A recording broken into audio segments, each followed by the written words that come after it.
Today, I'm going to demonstrate how to explore the buccal surface of tooth number 30. I'm going to be using this Explorer to detect calculus and irregularities. First, I'm going to be using a modified pen grasp, holding the Explorer with the pad of my fingers, using my thumb and my index, holding onto the handle, my middle finger resting on the shank, and my ring finger is going to be used as a fulcrum. The handle should be resting on the third knuckle, and there should be a space in between the index finger and the thumb. You're going to place your fulcrum 1 to 2 teeth away from the tooth you're going to be working on, and this is going to create stability and control. Your wrist and your forearm is going to create a pivot motion, and then your index finger and your thumb is going to create a rolling motion to keep the Explorer adapt as you move around the tooth. To choose the correct working end, you're going to place the working end at the distal surface of the tooth, and you're going to see if the terminal shank is parallel with the tooth.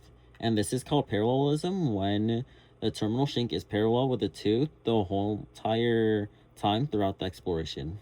I'm going to begin with the buccal surface of the tooth, and I'm going to be moving distally, and I'm going to be using a lateral motion going side to side, moving 1 to 2 millimeters.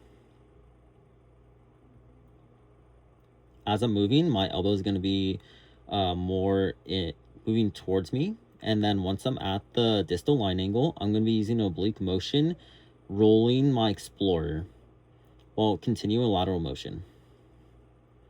Once I'm at the contact of the distal surface, I'm going to be using a vertical motion, moving up and down. Then I'm going to back up my Explorer, and then I'm going to do a half turn. Before I continue, I'm going to make sure that my modified pen grasp is still correct, with a space in between my thumb and my index finger. My middle finger is resting on the shank, and then the handle is resting on the third knuckle. And then I'm still holding onto the tooth with my fulcrum. I'm going to work my way mesially, and I'm going to be continuing with a lateral motion, moving side to side.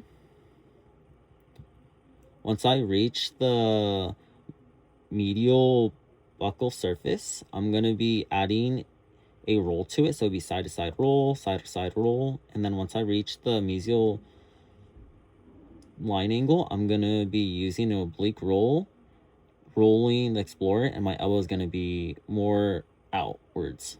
Once I reach the mesial surface and the contact, I'm going to be using a vertical motion, moving up and down. Thank you.